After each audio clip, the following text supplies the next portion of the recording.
Kaya tayo naligo para tanggalin natin ang stress natin. Okay guys, good morning. Punta na naman kami mga Dabarkas doon sa bundok na yun. Aakyat kami roon mga kabarbers. Hindi namin alam kung ilang oras kami makakapunta sa bundok na yan. Ano kami mga kabarbers? Lalakarin lang namin yung bundok na yan.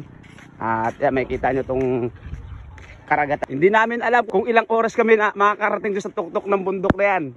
Kaya yung mga kasama natin naglalakad lang. Kasi yung bangka rito mga kabarbers, may bayad 30 pesos per head. Kaya ginawa namin, maglalakad na lang kami. At parang exercise na rin namin. Lalakad kami na kumpare ko. Alas 8. Alas 8. Eto, naglalakad kami ngayon. Kaya lalakarin namin. Dito pa lang mga kabarbers, maaamoy nyo rito, dagat na talaga. Dagat na. Dagat. Yan, naglalakad kami mga kabarbers. Yan o, ang taas ng mga bundok dito. At maaamoy nyo talaga rito yung simoy ng hangin na amoy dagat. Ay, Nay. Magandang morning, Nay. Yan yung mga kasama natin. At yun, aakyatin natin yung bundok na yun. Hindi natin alam kung ilang oras natin babaybayin yan. Nay. Kaya tayo naligo para tanggalin natin ang stress natin.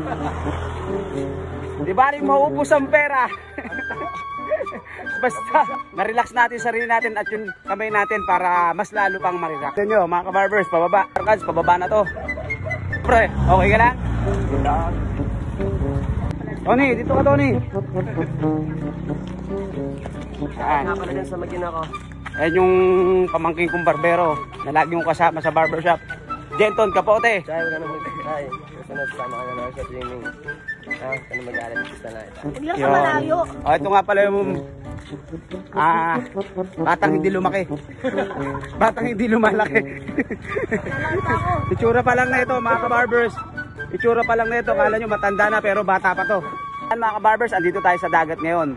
Ngayon, ipapakita ko sa inyo kung gaano kalinaw yung tubig dito. Ito, papakita ko sa inyo. Yan mga kabarbers, tingnan yung tubig. Napakalinaw. Susulitin natin mga kabarbers itong araw na to kasi mamayang hapon uuwi na kami. Kaya maaga ako naligo. Kahapon di ako naligo dahil nga sobrang init at sobrang pagod.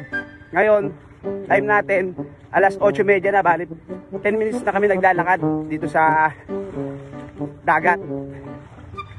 At malayo pa yung pupunta natin. Kailangan mga kabarbers uwi kami mga alas 10. Siguro mga isang oras kalahati lang kami iligo ron. Kasi pag mga bandang alas 11 na, medyo mainit na. Kaya ito yung pagkakataon na kailangan naming puntahan yung paliliguan namin at medyo makakulimlim-kulimlim pa kasi maaga pa. Mamaya papakita ko pa sa inyo yung mga view na masasakyan. Yan mga kabarbers, tingnan nyo nga pala rito yung pinakabato. Yan o, ang ganda ng pinaka-hulma ng bato rito. Yan. Nakita nyo mga kabarbers. At dun tayo, lalakarin pa natin yan mga kabarbers. Ito nga pala yung daanan. At makikita nyo rito yan, parang kuweba siya. Yan o. At makikita nyo yung tubig mga kabarbers na napakalinaw. Yan o. Doon pa tayo mga kabarbers sa dulo na yon. Yan, nakita nyo yun. Yan tayo pupunta sa Masasa. Doon daw yung pinakamagandang view na paliguan. Talagang masasayang ang pera ninyo. Joke lang, joke lang. Baton, hindi masasayang yung pera nyo rito. Talagang sulit na sulit. Ito nga pala mga kabarbers, meron nga pala kami nakita magandang sirena rito. Yan mga Dabarkas mga kabarbers, meron nga pala sila ritong contact number. Yan, sa mga gusto nga palang maligo rito sa Masasa Resorts Beach. Yan, ito yung number. Paki-contact nyo nila, papakita ko sa inyo yung number ha. Yan, ito yung number nila para kung sakaling maligo kayo rito sa Masasa, hindi masasayang ang pera ninyo. Mga kabarbers. Okay, yan o.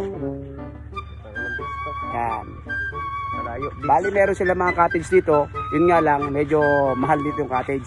Kasi yung cottage namin na pinuntahan namin, medyo malayo talaga at nasa loob. Kaya Kaya mga dabarkas, mga kabarbers, naglakad kami rito papunta ron sa pupuntahan namin na magandang mapagpapaliguan.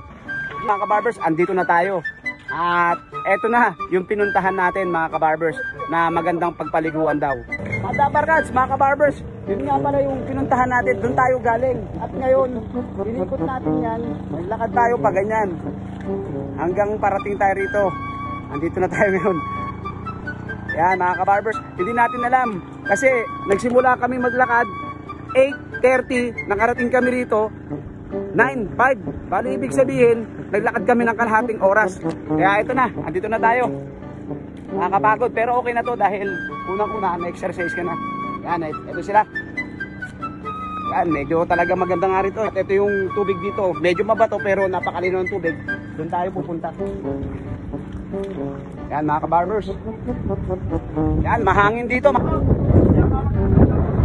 Yan, ito na nga pala mga dabarkads. Ito na nga pala yung ano. Kaya pala dito sila pupunta sa lugar na to. Mahangin. Yan mga dabarkads.